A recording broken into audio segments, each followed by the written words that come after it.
Vous voyez les fontaines magiques? Est-ce que vous avez déjà balancé une pièce dans une fontaine magique en attendant que votre rêve se réalise? Donc ces fontaines magiques-là, c'est un petit peu le sujet de la vidéo de ce soir. C'est le fait de tous ces rituels qu'on met en place, comme les rituels qu'on peut faire lors de la pleine lune quand on veut faire apparaître quelque chose dans sa vie. Pas seulement ça, hein. Comme quand on va voir quelqu'un qui nous lit les tarots et puis qui nous dit notre avenir.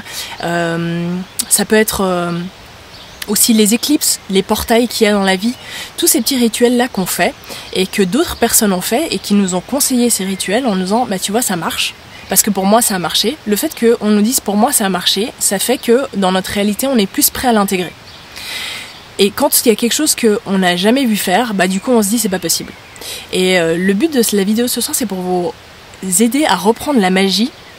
Parce que la magie elle est entre vos mains. Il n'y a pas de fontaine magique, il y en a une mais elle est devenue magique parce qu'on l'a rendue magique parce que une personne y a cru et d'autres personnes se sont attachées et ça a créé un égrégore magique qui fait qu'en fait, plus de personnes y croient, plus on entend que ça a marché pour des gens, plus nous, on va s'enlever ces espèces de barrières qu'on a en se disant c'est pas possible, je l'ai pas vu avant. Et je prends un exemple là qui peut parler à d'autres personnes qui sont pas trop dans la magie, mais juste le fait de pouvoir par exemple faire de l'apnée. Souvent on a un temps d'apnée, genre une personne y est arrivée jusqu'à 15 minutes et du coup on se dit ok on peut pas se maintenir sous l'eau plus de 15 minutes sans respirer jusqu'à ce qu'une personne arrive et casse ce record là et va plus haut. C'est pour dire qu'en fait souvent le record d'une personne ça va être notre croyance limitante suivante et pour éviter ça, pour éviter qu'on se limite aux actions des autres joueurs que eux ont réussi à réaliser, on reprend notre pouvoir et on se dit ok en fait c'est pas juste lié à un truc magique, c'est moi le truc magique. C'est moi qui va pouvoir créer un égrégore, c'est moi qui va pouvoir créer une fontaine magique dans laquelle se passent des trucs. Ça revient un petit peu à ce que je disais dans la vidéo où justement on imagine et on fait on imagine son truc pour pouvoir le créer. C'est que les rituels c'est cool, bien sûr, ça marche.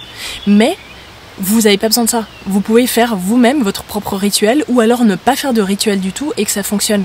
Et alors après, il y aura toujours les personnes pour qui ça fonctionne pas. Ces personnes-là, c'est des personnes qui justement sont dans toutes les croyances limitantes, qui vont croire tout ce qui est dans le journal, qui vont croire tout ce que les autres personnes disent. Et du coup, elles n'ont pas cette espèce d'imagination d'aller au-delà et de se dire mais en fait c'est possible d'aller au-delà de ce que j'ai entendu. Et si quelqu'un dit scientifiquement ça c'est pas possible, scientifiquement ça c'est pas possible, jusqu'à ce que quelqu'un le casse, bah du coup on va le croire. Et les personnes qui restent là-dedans, bah elles vont toujours être limitées par le collectif. Arrêtez d'être limitées par le collectif et reprenez votre pouvoir de magicien. Vous pouvez, à partir de maintenant, vous avez vu cette vidéo, vous pouvez créer exactement ce que vous voulez quand vous voulez sans devoir suivre les rituels des autres. Créez les vôtres si au début c'est compliqué, mais en fait vous en avez même pas besoin.